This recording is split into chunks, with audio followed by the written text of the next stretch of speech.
The Tom Woods Show, episode 2010.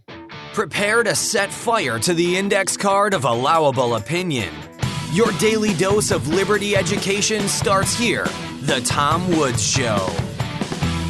Hi, everybody. Tom Woods here. I am joined today by the great Ken McCarthy, who is considered to be one of the founding fathers, maybe the godfather of internet marketing. He recognized the commercial potential of the internet long before most people did, and he has been wildly successful as an entrepreneur online. He's also an expert copywriter, really one of the best. This is a guy who could sell you sand in the desert. He's an expert at it, but he's also just a very, very interesting guy with tremendous insights. And as with really intelligent people with tremendous insights, he's also sound on the whole COVID thing. And that just confirmed for me, I got to talk to this guy. And I have been an admirer of his for a while. And then I discovered through our mutual friend, Ben Settle, that he knew who I was. He was sending something to Ben to send to me. And I thought, wait a minute, Ken McCarthy knows who I am? That's pretty good. I'm getting him on the Tom Woods Show. So what's the podcast for, if not to bring about meetings of the minds like this one? So Ken, welcome to the show. Hey, Tom, thanks for having me. All right, look, I have followed you and heard about you for a long time because the guy who basically taught me email marketing and who has made it's a good thing I owe him for the newsletter that I buy every month. And it's a good thing he doesn't have any share in what I have earned because of his teaching, because I don't want to give it up because it's been a lot. I hold that guy in such high regard, and he holds you in such high regard. I mean, you're the godfather of internet marketing and great, pioneer and all this. And so then when I found out that you actually knew who I was, I thought that is just too insane.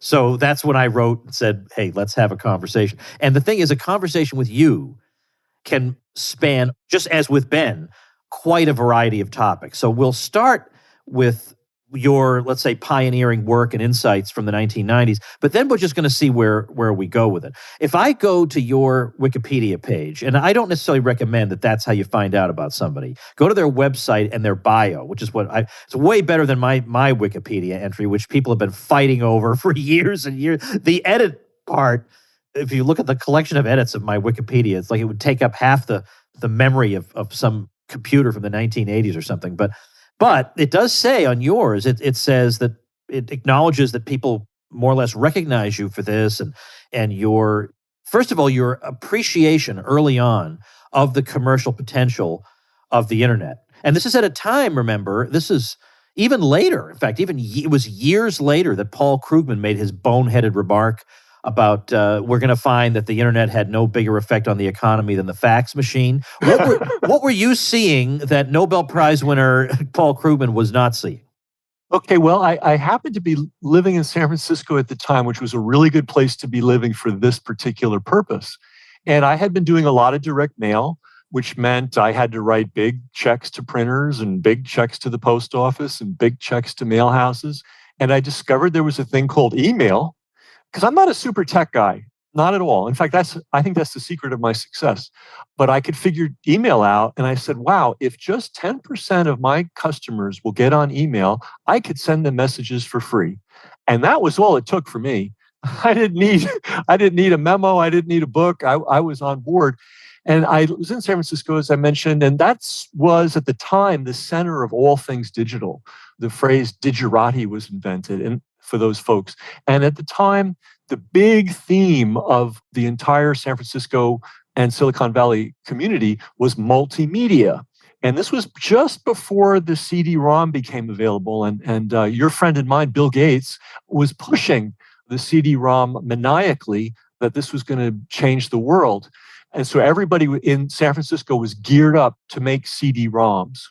And I looked at that and I said, let me see, we can distribute stuff for free digitally all over the world, or we can press CD-ROMs, put them in boxes and ship them, and all the complexities involved in that. So I put a flag in the sand and I went to my multimedia friends in that industry and I said, guys, it's going to be the web. Half of the community said I was an idiot and they were very upfront about telling me so. The other half said, this is intriguing, Ken. So on, looking at the date, November 5th, 1994, I invited then 23-year-old Mark Andreessen to come to San Francisco. He's the founder of Netscape. He's the creator of the web browser. And by goodness, he said yes. The week before, he had blown off that big Las Vegas computer industry event because he was too busy, but he came to ours and he gave his pitch for the web. So that was one of the things I did.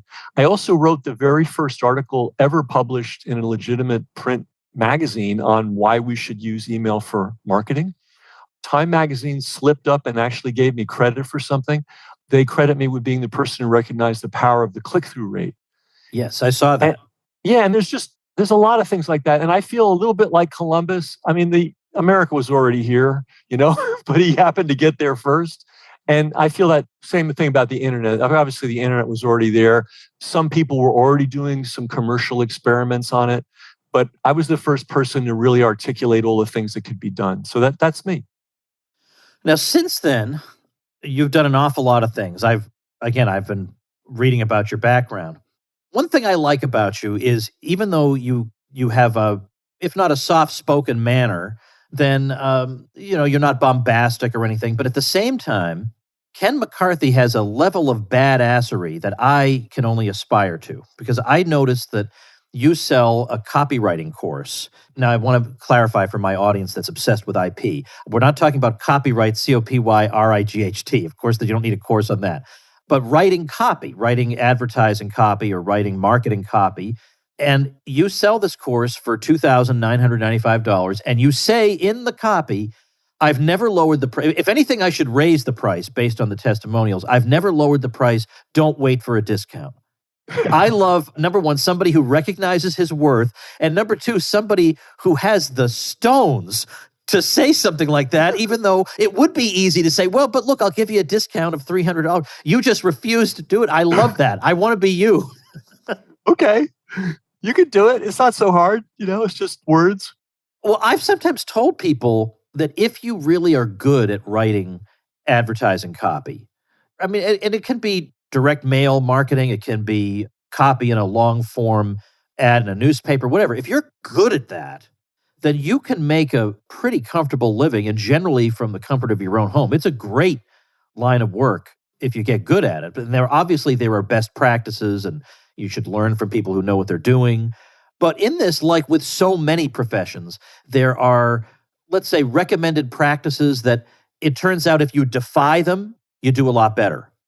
And one of them, of course, is frequency of email. And it used to be, you don't want to bother people and you should just send them value emails and only ask for a sale every fifth time and mail them twice a week and whatever. That one, I think people are starting to realize that's not so smart. What's your opinion on that?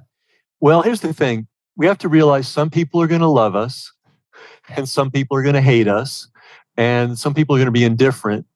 And if somebody has come to your website and opted in and wants to get more, find out if they love you, hate you, or indifferent to you right away. Why beat around the bush? The people that hate you are going to hate you, and the people that are indifferent are going to drift away anyway.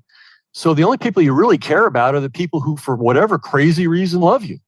And they want to hear from you every day. Now, they don't want to hear junk, and they don't want to hear, clueless pitches, but they want to be entertained. They want to be stimulated.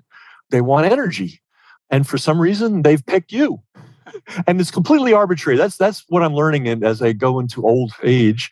We don't know why people like us or don't like us, and there's not a whole lot we can do. But what we can do is water the flowers and ignore the weeds. And if somebody opts in, give them something good every day, and they'll be happy for it, and you'll make more money. That's my theory. Do you mail on the weekends? Oh, yeah. Hell yeah. Yeah. See, that goes to show, for all my bluster, I'm actually a lazy bum at heart. You'll get there. You'll get there. You're on the road. You're on the road. Well, I mean, with the podcast, I'm at over 2,000 episodes. I generally try to mail 5 times a week, but I don't reproach myself if I miss one. I have, one of my daughters off at college now, but I have 4 daughters nevertheless in the home, and things come up, things just come up. And that's part of the beauty of this business. It's also part of the beauty of having a free newsletter. If you miss one, it's okay. I mean, what did you pay for it, right? But I do my very best to do that and to make it something that people look forward to and that there's value in it and so on. Yep. But I'll say although I don't mind getting, let's say, topic ideas from people or guest suggestions for the podcast, there's one thing that makes me irrationally belligerent. And that's when somebody gives me unsolicited advice about how I should run the business end of what I do. Tom, you should just have a digest of your emails available to people, or you should do this, or you shouldn't pitch so much, or you should instant block. Not interested in debating this with you. Yep. I get a lot of those too. I get a lot of people telling me how to do internet marketing. And so I listen, I take notes. I listen attentively, I take notes, and who knows, I might get a good idea from somebody. Well, now, I know this might sound like an oddly self-serving question, but I am curious, how does a guy like Ken McCarthy come across me? Oh, boy. You're just in the air, Tom. I'd love to think so. Well, let me tell you something, and it relates to something that we're both very interested in. Very early on in this, what I call this scamdemic thing, you gave an extended talk. And I know I was aware of you before, but you gave an extended talk where you really demolished the lunacy of this thing very early on, right on the launch pad. And I had grave concerns myself, but I was distracted and I really didn't have time to do the kind of research that you'd done. And by watching your video, that put the steel in my spine to get on it and start fighting this thing. Oh, thank you. So I thank you. I thank you. And I shared that email with tens, if not hundreds of thousands of people. You were really early out of the gate, and you've been completely correct. In fact, that's led, if I may do a little plug for something, that led to me doing a collaboration with Robert F. Kennedy Jr. I contributed to his new book, The Real Anthony Fauci, and I am behind the scenes helping make sure that book makes it and stays at #1. And we did, I think we made it as far as #2 on Amazon so far, but we haven't given it up yet. Well, and some of those sorts of things depend a little bit on luck, like what also is for sale that week. Absolutely. And I keep telling them that. I say, listen, if Oprah announces a trilogy on the Kardashians, we're screwed. Yeah, there's nothing you can do about that. It's absolutely true. Ron Paul had a #1 New York Times bestseller for a week. And then the next week, I forget maybe Barbara Walters had a biography, or it might have been Barbara Streisand. I don't even remember who it was, but it was just some empty head celebrity. Yep. And so, of course, that's just going to sell zillions of copies. So it's good that came about the following week. So anyway, 2 is unbelievable because the sales rank on Amazon, of course, includes cookbooks, fiction, self-help, all these categories in one. Novels. So that's what people read. They don't read nonfiction, unfortunately. I looked this up. You might appreciate this. Their inventory lists 32 million titles, not 32 million books in a warehouse, 32 million separate titles. Can you imagine getting to the top of that dog pile? Yeah, that's incredible. Now, did he publish did he self-publish? What kind of publishers behind him? He's going with this really great publisher, Skyhorse Publishing. They don't necessarily have a super brand name, but they are affiliated with one of the big houses. So they've got fantastic distribution. They have 1,000 titles in their catalog. And Tom Lyons is the son of the guy that started Lyons Press, and they really know their business. And I've never seen in my entire life, I've never even heard of a publisher rolling his sleeves up and working so hard to help a book. All right. Well, I think because they have to see the potential in this book. Well, I keep telling it, you always need vision. And that's one of the things, for whatever reason, I have no idea, that I sometimes occasionally have.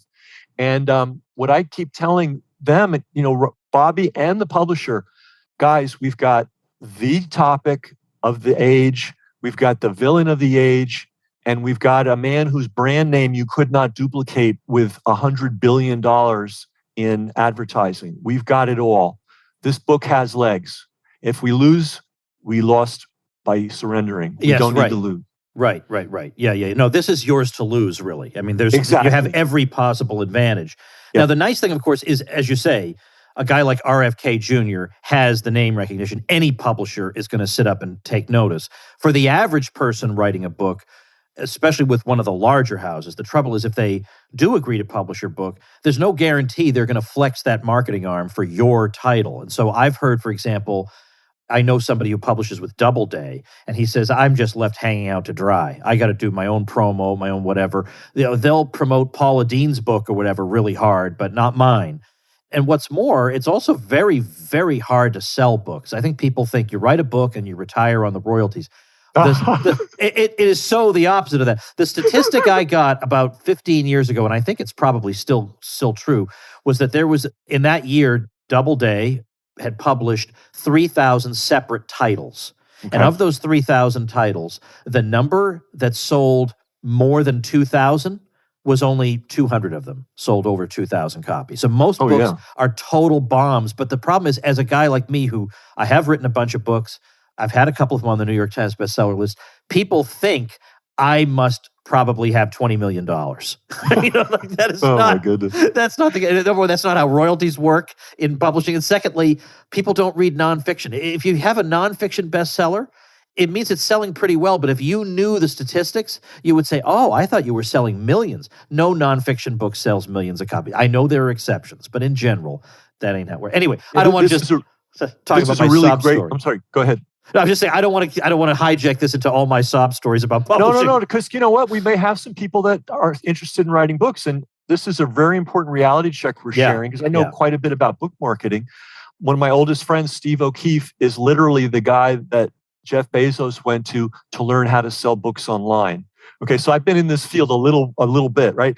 So the reality, Tom, and you know this, but everybody producing a book needs to know this. Your publisher will not support your book. Count on it.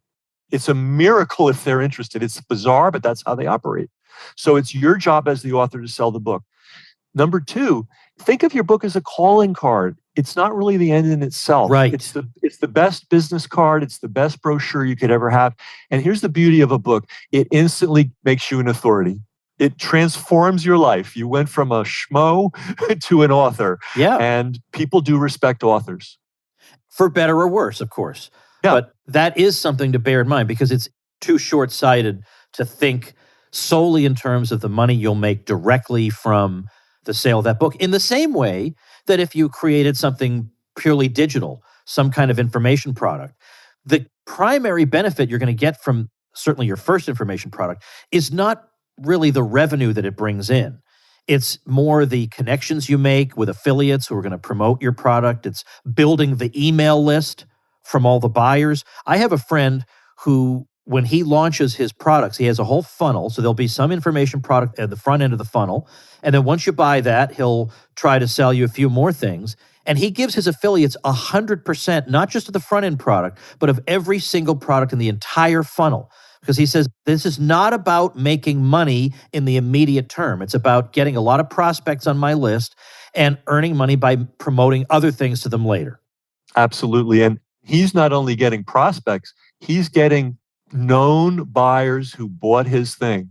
And if you've got a list of those people, that's where you start. You talk about making money, that's where the money starts. When you've got a list of known buyers who know, like, and trust you, you really have a license to print money.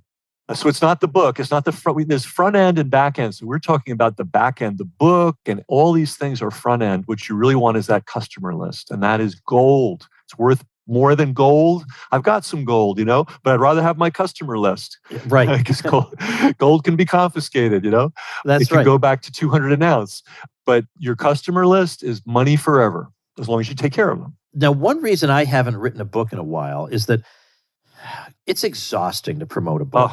You have to be in salesman mode constantly. Every single appearance you make, you got to just hammer away at that book. And you're thinking to yourself, yeah, each one of these, if I'm lucky, brings me in $3, and I'm on this radio show talking. And people have to then go to the store, or they have to remember to go to Amazon, look it up. I hate doing it. But on the other hand, I don't really have to do it anymore in terms of just supporting my family, because I got that initial. I have all these books. I have 12 of them. I have the credibility now that the book brings me. I have the notoriety. I have the speaking engagements. I have all that stuff that's come from that. So I don't really have to produce any more books if I don't want to. Now, there may still be a topic or two that I want to hit, but in terms of my lifestyle and providing for my family, I'm glad that I'm no longer in a rat race where, it's a new year, got to write another book or two. That's a really, really grueling thing. I was talking with our mutual friend, Ben Settle, about this. And The guy that I look up to and admire the most in this space of marketing information is Dan Kennedy. I don't know if that's a name for. Oh, absolutely. He will not let a year. Now he's a superhuman, and we can only aspire to approximate him. But he will not let a year go by where he hasn't published at least one or two new titles. Sometimes they're revised editions of previous titles. But he views having new books in the pipeline as that important to his whole mechanism of bringing people in and building the following. So, like I said, he's superhuman. We'll approximate him. But we have to look to that and say, well, if he's doing it, believe me, he's thought it out. He's not doing it because he has some idealistic view that maybe it's a good thing. He's doing it because it pays. It makes the cash register ring. I guess I'm probably writing, now that I think about it, I'm probably writing couple 100,000 words a year. So that's the equivalent of 2 or maybe even 3 books if I wanted to transform it all into book form. And I wouldn't rule out doing that at some point. The raw material sitting right there. Well, I'm lazy too in certain regards, and I don't have anywhere near enough books out. And all the books I do have, I have to thank my wife for, because what she does is take my writings and collect them. Right. So I have a book called the System Club Letters book. And it is all things, I wrote it, but she pieced it together. And if she didn't do that, I wouldn't have any books. So, you can hire editors. Now, luckily, I have an in-house editor. But, if you write a lot, and that's the key, and you were talking about writing daily, one of the reasons you write to your folks daily is at the end of the year, you have 365 pieces of content that you can weld into a book. And an editor can do it for you. And then you just, as you know, this instant publishing thing, I love physical books, by the way. I don't have to have a warehouse full of books. I get an order, they print it out, and boom, it's in the mail. I mean, we live in an age of miracles when it comes to book publishing. Yeah, that absolutely is true. And as you say, the book opens doors for you. And by the way, it's not correct to say, people say, you shouldn't judge a book by its cover. Well, maybe you shouldn't, but people do, okay? And I can tell, anyone can tell from a mile away some of these self-published books because the cover is an atrocity. If you can't shell out a little dough for the cover, then you almost, maybe I'm being too extreme, you almost may as well not bother, because the cover also gives you credibility. If it looks stupid, like, some guy you hired on Fiverr did it, then that hurts your credibility. If anything, it might be counterproductive to put that thing out. But you got to put the dough out there for a good cover. My favorite cover story, by the way, one of my book covers, I think I told this story recently on the show, one of my book covers actually won a National Book Award for the cover. And what I loved about that was that the cover, Ken, was the one part that I had nothing to do with whatsoever. And that won the award. Which book? It was my book on the Catholic Church and Western civilization. It had a gorgeous cover, beautiful. There was no input from me. If I had had 10 lifetimes, I couldn't have made that cover. But it ended up winning a big award. I thought, well, rather that than no award at all. I'll take it. Wow. And here's the funny thing. I want to get the book now. The fact that it won the cover award, I need to have the book. Need to have the book. Absolutely. And what's amazing about it is that when the paperback edition of that book came out, we found out that the Spanish translation had a foreword by Cardinal Cañizares of Spain, who was the head of the Spanish Episcopal Conference. He was a major figure also in Rome. He was a potential papal candidate in the last conclave.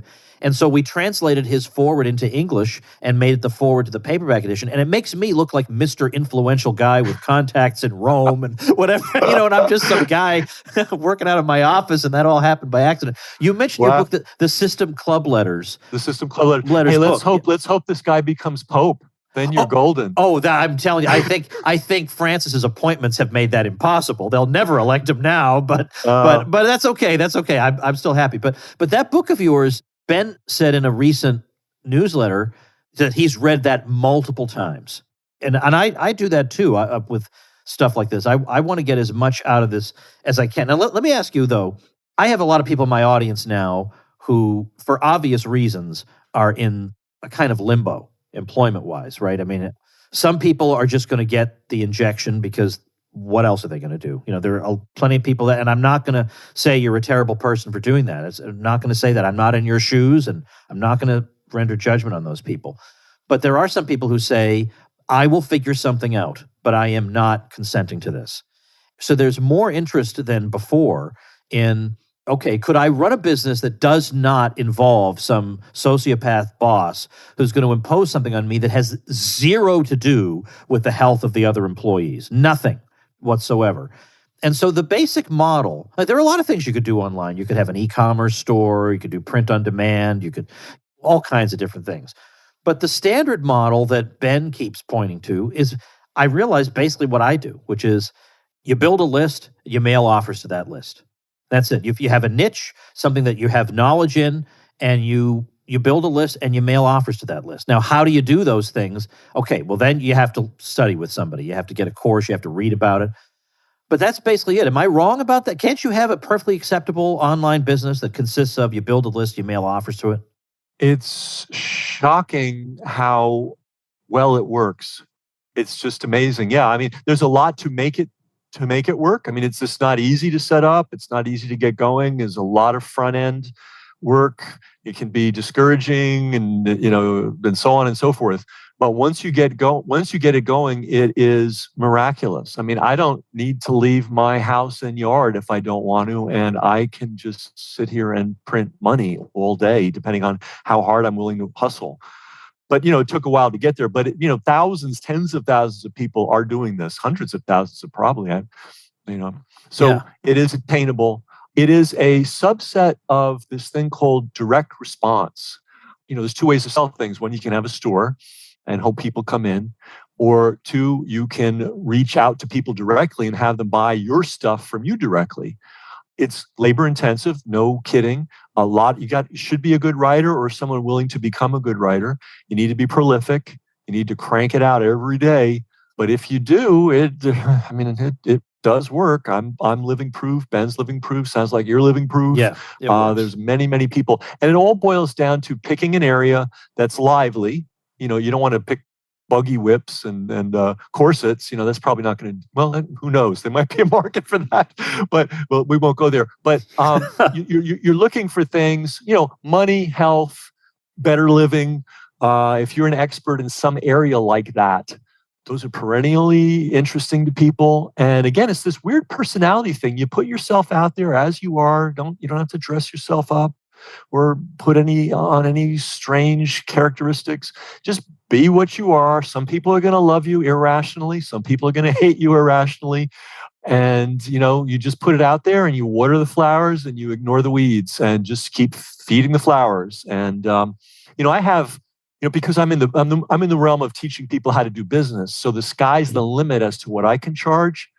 Well, I've lost count, but I have well over 100 people that have given me over $10,000 over the years. Those are the whales, and I've seen people's customer lists that are way more impressive than that.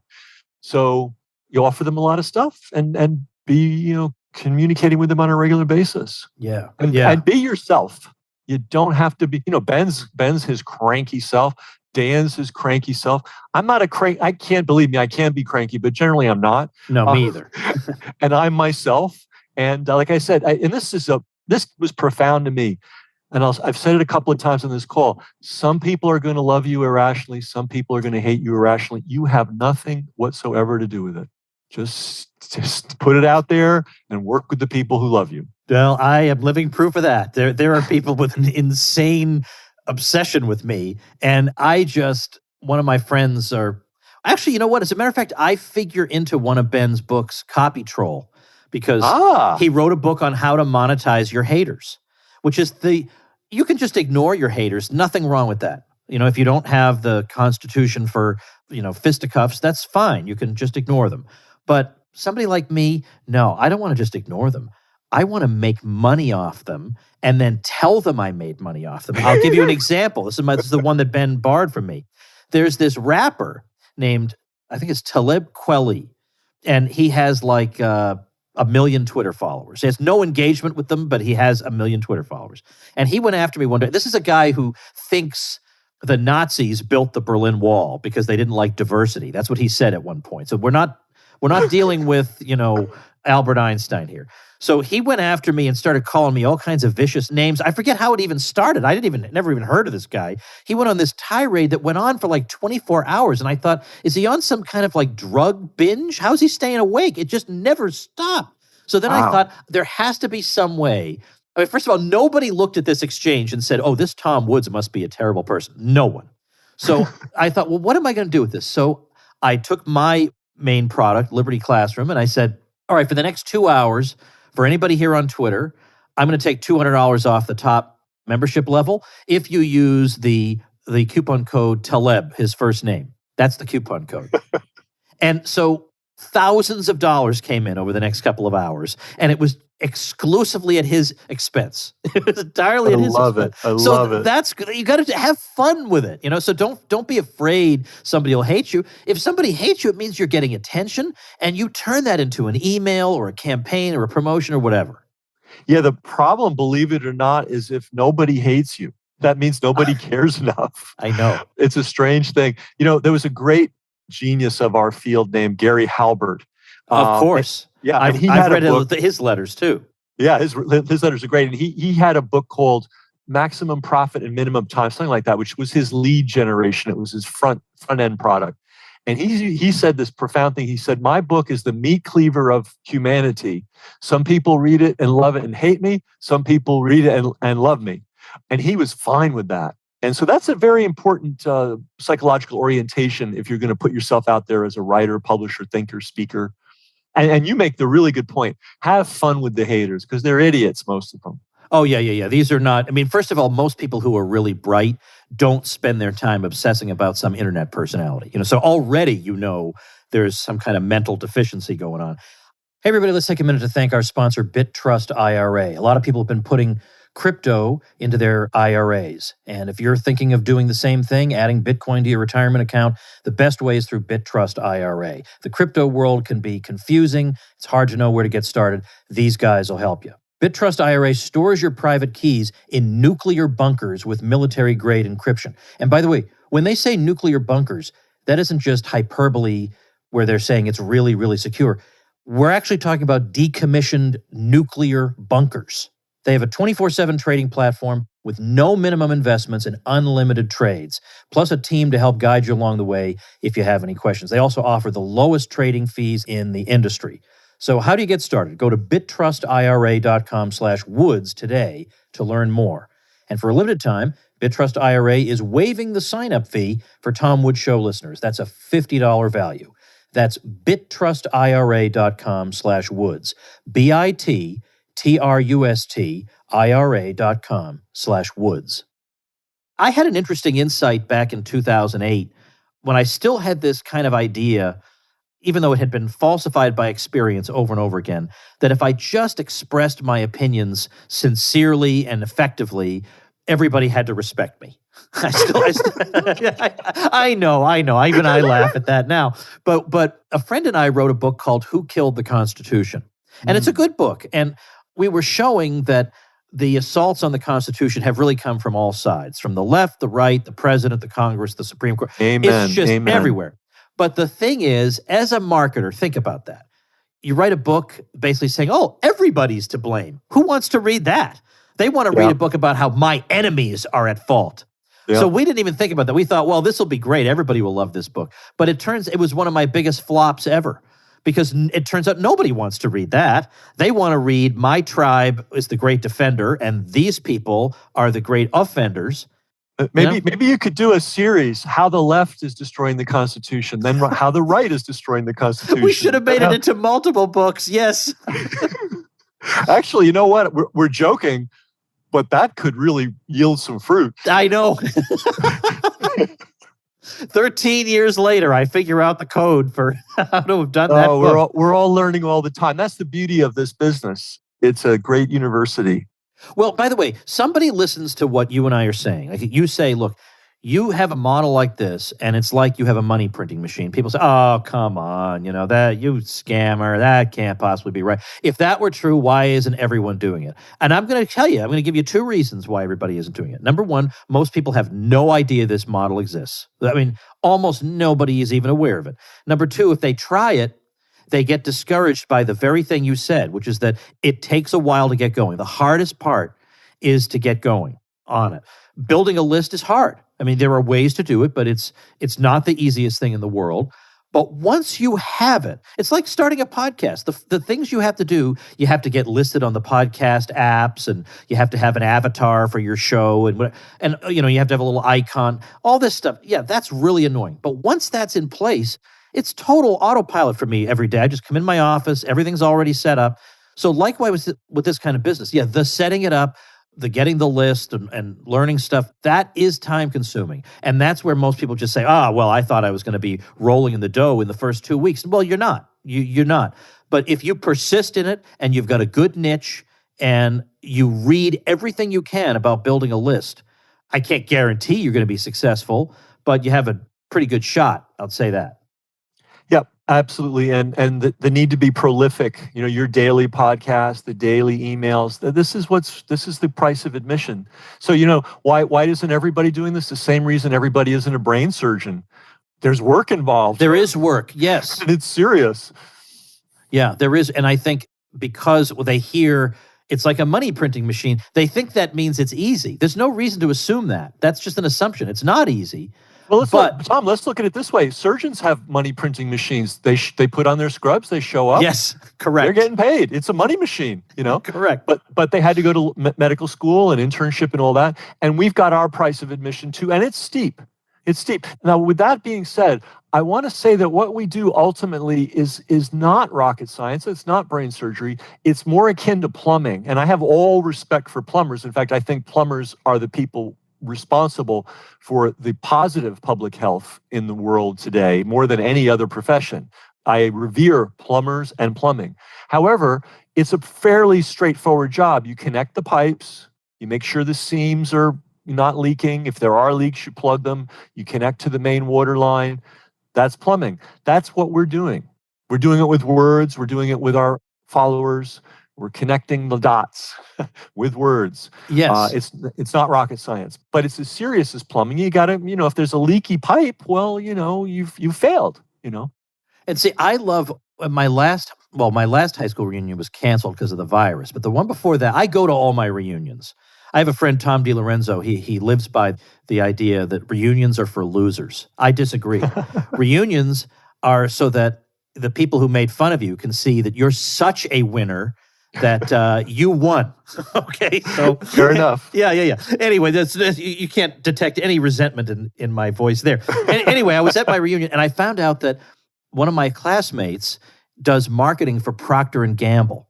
Oh. And so I just wanted to talk to her the whole night because they do split testing and all the different oddball things. I'm not a big tester. Honestly, I'm not. I respect people who are, but there are things like if the buy button is red rather than green, that actually will have a very, very tiny effect on stuff. And that interests me. And I wanted to know, is that the case for her? And I just love this stuff. I find it fascinating. If you don't find it fascinating, then this is going to be a bit of a chore for you. But it's not a chore for me. I want to learn. Every time an information product on this stuff comes out, I want to know more. I want to consume it. And so I promote some of these to my folks. And I understand not everybody has the same interests I do. If everybody on my list sent me stuff they're interested in, I would be repelled by most of it. I don't care about any of it. But I jump at it. So with you, are you primarily a teacher of how to write copy? Is that what your work revolves around? Oh, that's so interesting. I'm always trying to figure out what I am. And my tagline these days is the old school, and pardon the lack of humility, the old school marketing genius who invented internet marketing. That's my tag. And what I am good at is what we're doing on the phone right now is explaining how all this stuff works. I'm really good at teaching copywriting. I'm a really good copywriter. But, I'm good at the vision thing. For some reason, I'm able to see what someone is trying to do, and I will see potentials in it that they've overlooked. I'm actually doing that right now with the Kennedy book. I'm sort of advising them, like, guys, you've got something bigger than you even realize. And I'm often in that position where I'm helping people that already have something really solid, really fully understand the potential they've got. So I'm part plumber, part philosopher.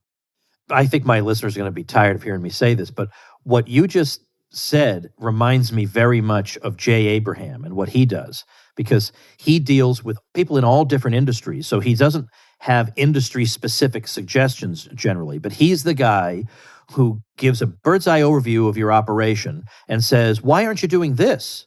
Why don't you consider doing that? So he's not the guy you go to when you want to increase your revenue by 1.7%. He's the guy you go to when you want to revolutionize what you're doing and increase your revenue by 50%. That's me. And Dan Kennedy has equated me in writing with Jay Abraham. So if people know who Jay is, and when Brian Kurtz did his greatest of all time direct response people, it was Jay Abraham, Dan Kennedy, the great Gary Bencivenga, the great copywriter, and me. That's who he put on as the greatest of all time. So I'm up there. I'm in the game. I love it. I absolutely love that. I'll tell you this, and as I said, I've told this story already a lot of times, but it was exciting for me. I got to talk to Jay Abraham about what I do for a living for 2 hours. Oh, wow. Yeah, I know. I paid for that. That was not cheap. That was not cheap, but it was worth every penny times 10. I mean, it was so great. And I have a recording of our conversation, and we just flat out liked each other right from the start. Because he had asked me in advance, he said, write out a full overview of everything I need to know about what you do. And then I'll look at it and we'll talk. And I'm telling you, it was just insight after insight. So then, now I'm addicted to this, because when you said that that's what you do, now I'm thinking, I wonder what an hour of Ken's time would run me. It's 2,000. Oh, is it really? Yeah, I'm available. I would do that. I would do that I would do that today if I weren't so busy. That is great. Okay, well, you and I are going to have to talk then, because I want to make that happen. Even though it's more important to implement what Jay said than for me to keep getting more, of course, right? That's it. Well, you know what? I always tell people, don't be a marketing genius, be an implementation genius. Yes. And there's something that I want to throw out for future conversations between. I am fascinated with homeschooling. I would love somehow to inject what I know about business building into education for children so that they can become business people early in life. There's no reason to wait until they're 20 or 30 or 40. They can start doing stuff now, and they're capable of it. They just need to be shown that it's doable. It's possible.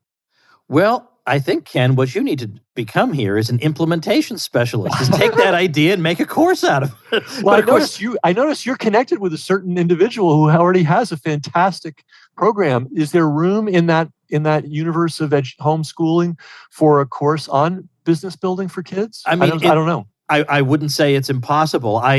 I'm a course creator for that program and I promote it, but I'm not the guy in charge, so I can't make any guarantees. But I would say that the guy in charge would have to be out of his mind to say to Ken McCarthy, "Nah, I don't think we want your course for kids." Maybe you'd write me a letter or something, But I'm sure on your list you got a ton of parents. You could just market the thing directly. You could just make it and market directly.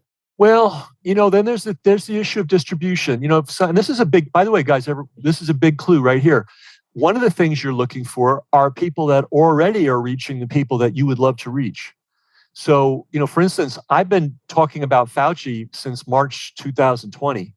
And so as soon as I realized that Bobby Kennedy was on the same thing, I reached out and we joined forces, And so we're always looking in life for force multipliers. Now, obviously, he's a big fish compared to me, but he needed, he could take advantage of the research that I'd done, and I'm in the book on quite a few pages. So that's a big key here. Your audience is out there, and there are people that already control your audiences that you want to reach or resources that you want to have access to.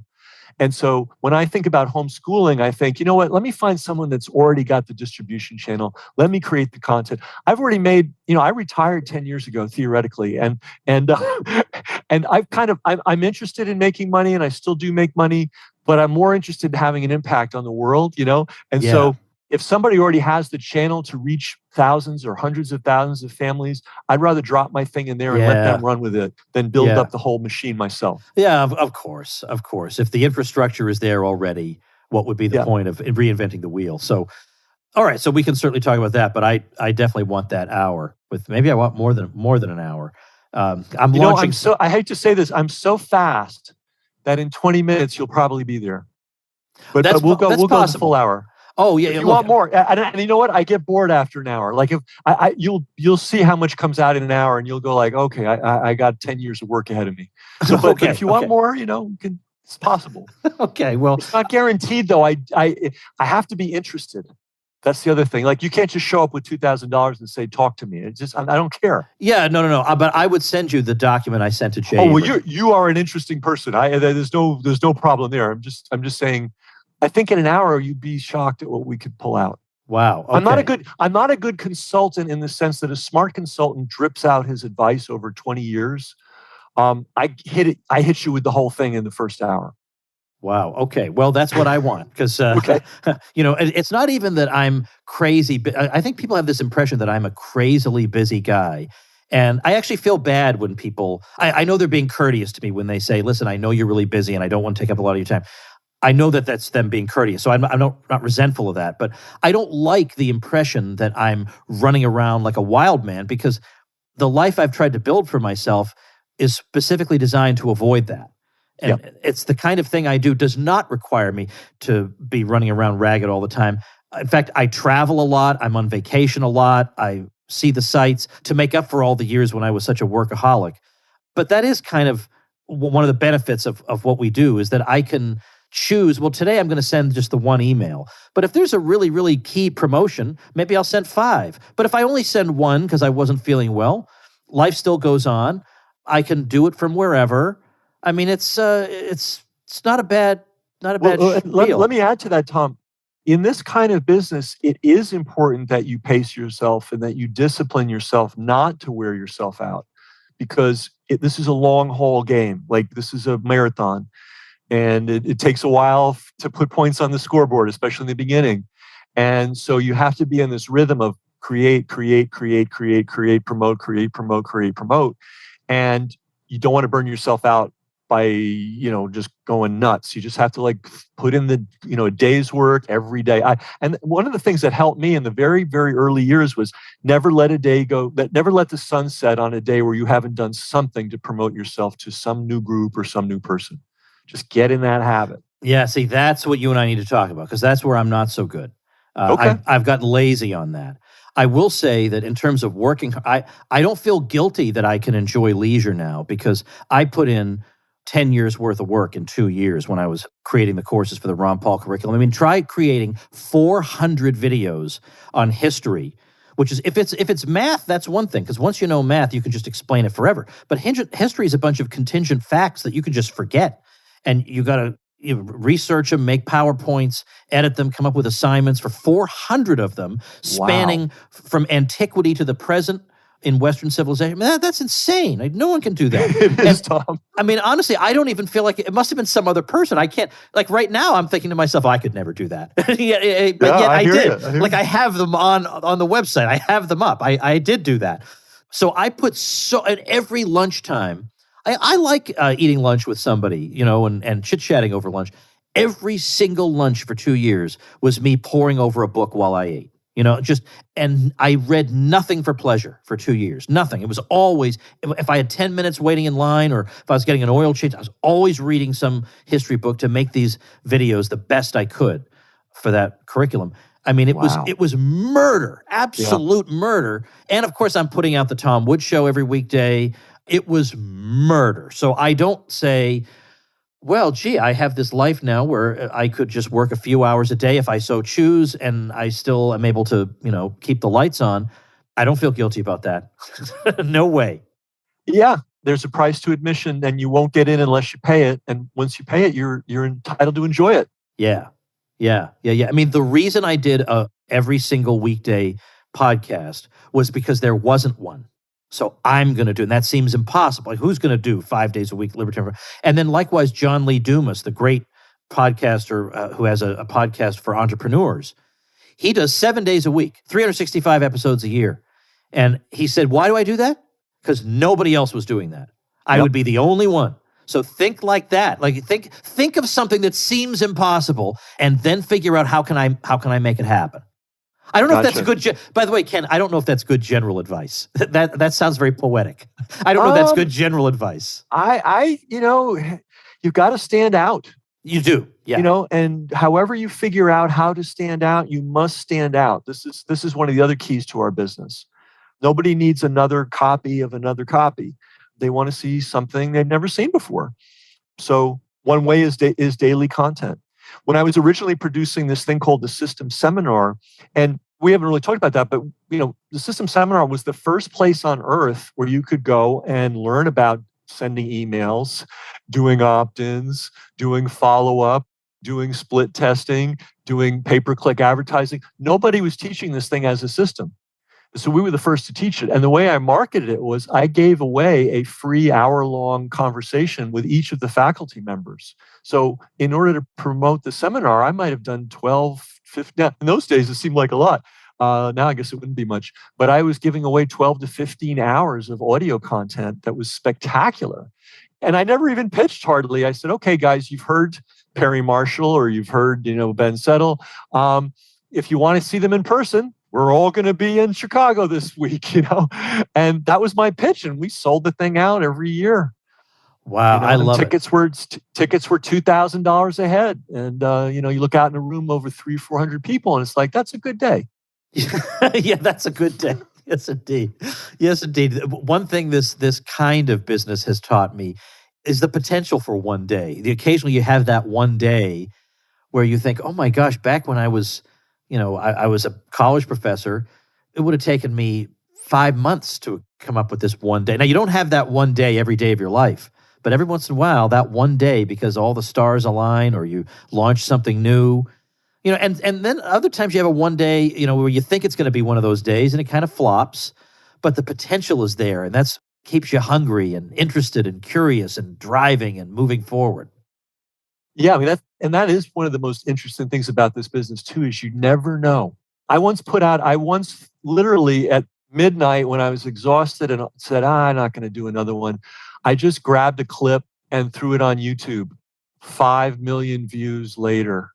I never would have dreamed. And this is when YouTube was small. This was before, now 5 million, everybody's doing it, I guess. Well, I would personally kill to do 5 million, so don't worry. No, but the scary thing was this was a throwaway. I didn't expect it to do anything. And I was 99% of the way to not posting it. Frightening thought. So the prolificness of all this and the unpredictability, you just don't know how the market's going to respond. So you just keep making stuff. I saw this great, and I wish I could remember. It was Irving Berlin or one of these famous American composers. And it was like he wrote 10,000 songs, he published 1,000, and he had 40 hits. That's the funnel for creativity. Yes. You just put it out there. You hope for the best. You do your best. You don't know what people are going to love. And if you're lucky, something's going to catch fire. And then my advice, throw fuel on the fire, which, believe it or not, is quite hard for some people to do. But do throw fuel on the fire. Do water the flowers. Do be nice to the people that are nice to you. Yeah. And it's amazing what happens. Yeah, absolutely. Well, what's a link we can give people to get to know you more? Because I would think somebody listening to this would think, this guy has something to teach me. So how can they follow you? Well, thanks for that. My name, Ken McCarthy, that's Ken, first name, McCarthy, McCarthy.com. And that's my website. And it's pretty primitive looking. My friends make fun of it, but does what I needed to do. That's another secret of our business. I believe in beautiful book covers.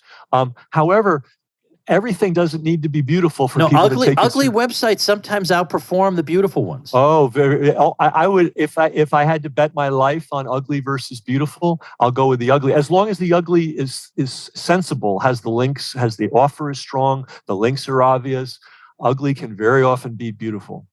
And I know we're supposed to be wrapping up, and I've kept you way over, and you're a really good sport about it. I'm loving it. This is my favorite thing to do in the world. Oh, so you see, I love talking about this stuff. So obviously, I don't visit the Drudge Report anymore, but I used to, and that's an example of ugly. It's ugly. It has no functionality, just a bunch of links. It's as ugly as could be. It's like they designed it to be ugly, and it is massively one of the most, or at least for a while, was one of the most visited websites on the entire web.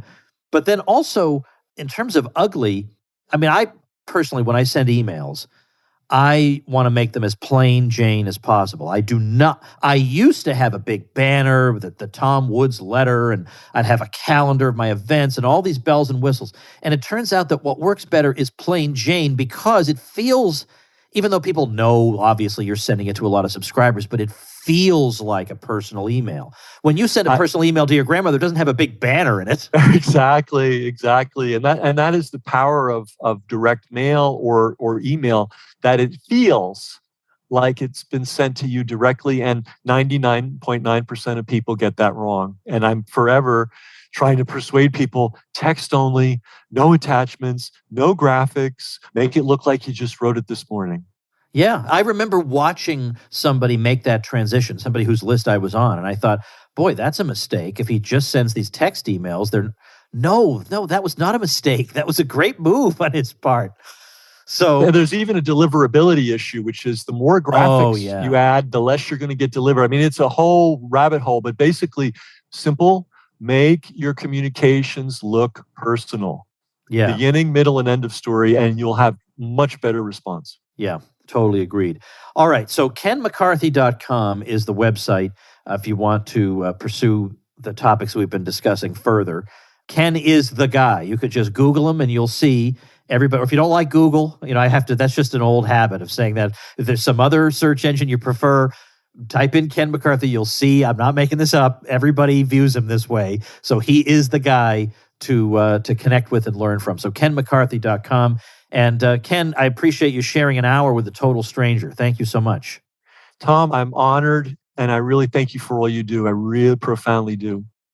All right, folks, in this episode, we talked about a certain business model, and I said, look, just build a list, send offers to that list. Well, that's easier said than done. Like, what does that even mean? I have a video, it doesn't cost you anything, where I walk you through exactly what I do, the tools I use, like which platforms I use and which services I use, and exactly what it is that I do along the lines of this model that I described. So if you want to watch that video, you can find it at tomwoods.com/crash course. And really, I'm not one to just yammer on aimlessly. I try to economize with my words and make them pack a punch. So this 30 minutes, it's like 2 hours for a lot of people, okay? Because I am just packing. There's no fluff. There's no dad jokes. It's just me teaching you stuff and showing you on the screen. It's a screencast video. I do this on this website, then I subscribe to this thing, which gives me this service, and then I plug this into that. It's all there. So you want to go to tomwoods.com/crash course. And of course, you also want to visit Ken at kenmccarthy.com. I'll have these links up on the show notes page, tomwoods.com/2010. Thanks for listening. Become a smarter libertarian in just 30 minutes a day. Visit tomwoods.com to subscribe to the show for free, and we'll see you next time. Like the sound of The Tom Woods Show? My audio production is provided by Podsworth Media. Check them out at podsworth.com.